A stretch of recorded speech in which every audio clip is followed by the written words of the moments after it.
ஏங்க நியூஸ் பாத்தீங்களா? என்ன நியூஸ்? டிவில என்னதாங்க நடக்குது? ஒரு பக்கம் எரியுது, ஒரு பக்கம் வெள்ளமா போகுது, ஒரு பக்கம் மழை பெய்யுது. என்னத்தான் பண்றது? என்னதான் இதெல்லாம் ஒண்ணுமே புரியல. ஏன் இந்த மாதிரி நடக்குது? கேட்டுக்கிறேன் கடவுள்கிட்ட, ஏன் இந்த மாதிரி நடக்குது, எதனால இந்த மாதிரி நடக்குதுன்ட்டு கூட சீக்கிரமா பதில் சொல்லுவார். அப்படியா? நம்ம எல்லாத்தையும் அழிச்சிட்டு உக்காந்து இப்படி ஆச்சு அப்படி ஆச்சு இப்படி ஆச்சுனாக்கா நம்மளே தான் அடிச்சிட்டோம். ஒரு பக்கம் கார்லாம் எல்லாம் அடிச்சுன்னு போகுது. ஆமா, எல்லாம் அடிச்சுன்னு தான் போவோம். நம்மளும் ஒரு காலத்துல அடிச்சுன்னு போவோம். திடீர்னு மழை வந்தா பாத்தியா தமிழ்நாட்டுல ஒரு நாள் ஒரு வருஷத்துக்கு பெய்யுற மழையை சக்குன்னு அப்படி அடிக்குது. ஃபுல்லா எல்லாம் அடிச்சுன்னு ஓடுது. தண்ணி அங்க எங்கேயும் போக முடியாம வெள்ளத்துல கார் கீரெல்லாம் அடிச்சுன்னு ஓடுது. திடீர்னு பார்த்தா பெரிய அளவு பூகம்பம் நடக்குது. இந்த பக்கம் பார்த்தா திடீர்னு காடு பத்தின்னு எரியுது. எதனால? எல்லாம் நம்மளால. ஆமா, நம்மளாலதான். நம்ம என்ன பண்றோம்னாக்கா இந்த பூமிய சூடாகிட்டோம். புரியுதா? நல்லா அதை நார்மலா இருக்கிற பூமியை டிஸ்டர்ப் பண்றோம். இந்த கிரீன் கேஸ் கேள்விப்பட்டிருக்கியா?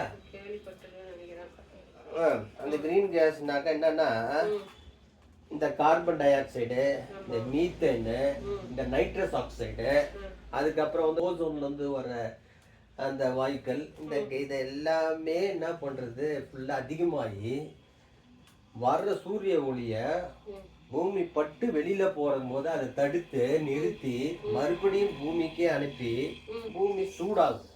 ஏன் இந்த மாதிரி செய்றாங்க? எல்லாம் காலநிலை மாற்றங்கள். காலநிலை மாற்றங்கள் எல்லாம் புதுசா வேணும், அட்வான்ஸா ஆகணும், பயங்கரமா ஆகணும், செம்ம ஸ்பீடா வளரணும். என்னாச்சு? அந்த மாதிரி போனா அழிவுதான். அழிவுதான் நடக்குது. ஆமா, அழிவுதான். நீ என்ன பண்ணுவ? நீ இப்பயே அப்பெல்லாம் அம்மி அரைச்ச, அதுக்கப்புறம் துணி அப்படி கையால துவைச்ச, உங்க உடம்பெல்லாம் நல்லா இருந்தது. இப்போ நீங்க என்ன கேக்குறீங்க? எல்லாம் கரண்ட்ல மிக்சி, இந்த தயாரிக்கிறது கேக்குறீங்கல்ல, சூப்பர் தயாரிக்கிறதுன்னு கேக்குறீங்கல்ல, இதெல்லாம் வேணும் வேணும் நீங்க கேக்குறதுனால தான் இந்த தொழிற்சாலைகள்லாம் நிறைய வந்துச்சு. ஆமா, அதாவது பொருள் நீடு தேவையான தான் தயாரிப்பு அதிகமாகுது. நீங்கெல்லாம் எல்லாரும் இப்போ அட்வான்ஸ் ஆகிட்டீங்க. இங்க மட்டும் சொல்லல, நாங்களும் தான் விதவிதமான பைக்கு, காரு, அது இதுன்ட்டு எல்லாம் வாங்குறோம். இங்க இருந்து அப்பா தூரத்துல அப்படி நடந்தா அப்படியே நடந்து போவோம், சைக்கிள்ல போவோம். இப்ப அதெல்லாம் போயிடுச்சு. ஊறப்பட்ட காரு, ஊறப்பட்ட வண்டி, அதோடைய புகை, அது இல்லாம இந்த ஃபுல்லா நீங்க எரிக்கிற அந்த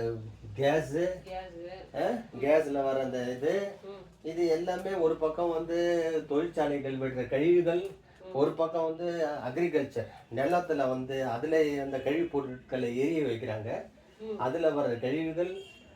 அதுக்கப்புறம் புதைப்பொருள், இந்த நிலக்கரி இருக்குதுல்ல, நிலக்கரியை எரிய வைக்கிறது. இதெல்லாம் நிலக்கரி எரிய வச்சா அதுல இருந்து இந்த கார்பன் டை ஆக்சைடு, அதிக வாயுக்கள், அது ரொம்பவும் கெட்டது மனுஷனுக்கு. கார்பன் டை ஆக்சைடு, அதே மாதிரி அக்ரிகல்ச்சர்ல எரிய வைக்கிறது, அந்த கழிவு பொருட்களை எரிய வைக்கிறதுனால ஒரு மீத்தேன் கேஸ், அப்புறம் ஹைட்ரோ ஃப்ளோரோ குளோரோ கார்பன்ஸு, இந்த மாதிரி அதுக்கப்புறம் நைட்ரஸ் ஆக்சைடு, இது அது இல்லாம ஓசோன்ல லேயர் பாதிக்கப்பட்டாச்சு. அதுல இருந்து இந்த ஊதா கதிர்கள், நம்மளுக்கு ரொம்ப கேடு விளைவிக்கக்கூடிய கதிர்கள் முன்னாடி ஓசோன்ல தடுத்துது. இப்ப இதாயிடுச்சுனால அது உள்ள அது வேற தோல் நோய் மனுஷனுக்கு நிறைய எல்லாம் உண்டாக்குது. இப்படி எல்லாம் அடர்த்தியாகி மேல நின்று வளிமண்டபத்துல நின்று நம்மளுடைய ஹீட்டு, அப்பெல்லாம் சூரிய ஒளி உள்ள வந்தா பூமியில போட்டு வெளியில போவோம். இப்ப அது வெளியில போக முடியல. அப்படியே என்ன பண்ணுது, வளிமண்டலத்துல போய் அப்படியே தங்கிடுச்சு.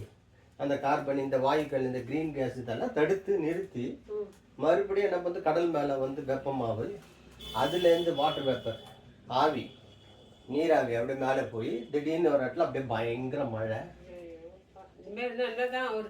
அவ்வளவுதான், அப்படிதான் ஆகும்.